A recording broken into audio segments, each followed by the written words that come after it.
Hey, I'm here with my dad today to talk about Street Code Academy. So first question, what is Street Code? Street Code is a community-based organization, and we teach free classes in technology because we want people who are not in technology now, mainly communities of color, people of color, to be involved and to make technology a more diverse place. So what classes do you teach at Street Code?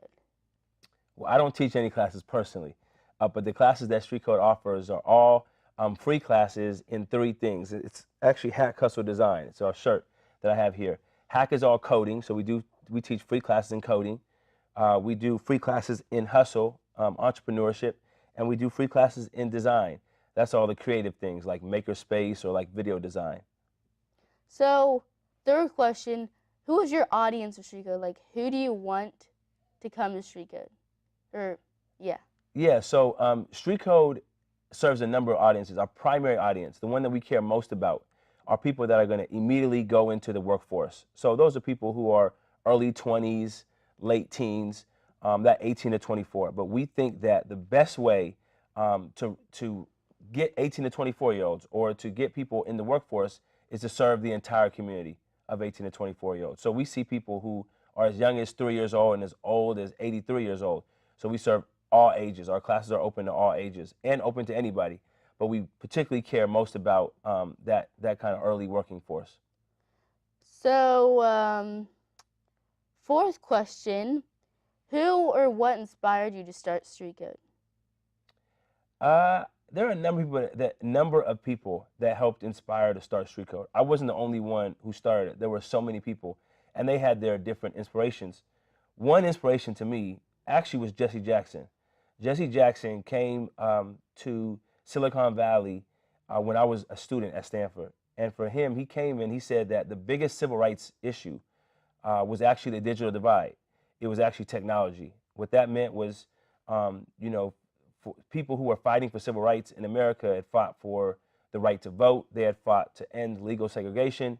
They had fought to end slavery. There's all kind of things that people fought under the guard of civil rights. And here was the same guy who had done some of that fighting saying, who gets access to technology is actually a civil rights issue. So I thought about that and I said, what can I do to help on the biggest civil rights issue?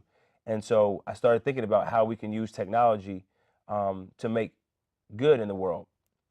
So what do you do for Street Code?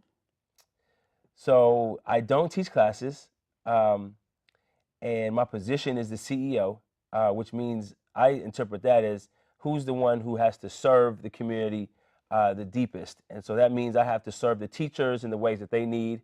I have to make sure that they are adequately prepared to teach classes, that they have a right environment, that the classes are all set up, they have the right space, they have the right equipment, that they're paid and that they're incentivized to come.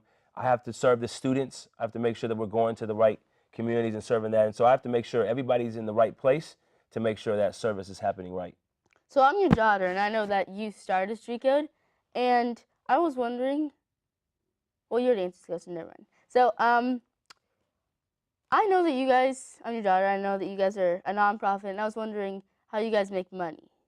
It's a good question. So nonprofits can make money really in any way the same as a business. The profit they receive is not owned by any one person. And so for us as a nonprofit, the government actually allows people to give nonprofits if you're doing social good and to receive a tax benefit. And so we take advantage of that benefit that goes to nonprofits. And so 80% of all the money that we make actually comes from people who give the money away, who give it as a donation. So that comes from individuals. And then there are foundations that are set up that give money away. So we get another 20% from foundations. But all those are considered donations. We don't charge, and so we don't make a lot of money coming in from the students. So we get all our money from donations. And final question, what is your goal for Street Code?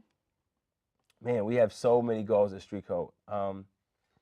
The goals that I think are most important are for our students, our individual students.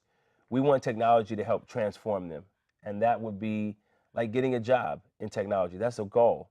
To be an entrepreneur, that's a goal. Ultimately, we want for our students for their lives to be better because they have access to technology. And then we have a goal for the industry. We want the industry to be more diverse. And we have a goal for community. We want the community to be more together, more unified, and we want the community to be more equipped to use technology. We have a little more time, so my second to last question is: do you guys provide food at Street Code? Because, yeah. Yes, we do provide food. We want, there's a big goal. If you are aware of technology, there's a big goal really around all areas of technology to make it more diverse. There are people who are not there.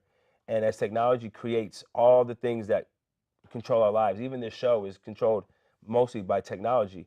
And so we need people who are going to be involved in technology from all walks of life.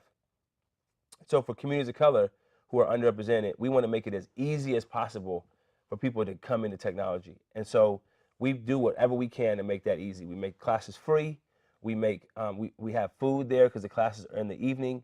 We even make the classes late enough in the evening so that people who work in technology can come in and volunteer for free if they want. So those are all the things that we do to try to make it as easy as possible. We try to make it fun. We try to provide transportation if it's hard to get there. And food is one of those things that if people are going to be in there in the evening, we want to provide food as a resource. So you said that you have Street Code classes later in the evening, and I was wondering what exact time do you have it? So right now we have them all in the evening starting at 6 o'clock. We have homework help and we have some office hours that start before that. But the main classes, the ones that need the best teachers in the world, right? Some of the best teachers that we can find are people who work. In fact, one of our best teachers is Jesse Norfleet, and he works at this exact media center. And so he's able to work in the day at the media center and then come after work and help do what he's really good at, which is train people like you. So we have that with people that work at Google or Facebook or any of the tech companies in the area. And so we start at 6 o'clock so they can come after work. And what time does it end? 8:30. And final question, what days do you have Street Code on? Right now we want to have Street Code every day of the week eventually. But right now we have it on Mondays and Wednesdays in the evening, and we have office hours on Monday, Tuesdays, and Thursdays. Thank you. Thank you.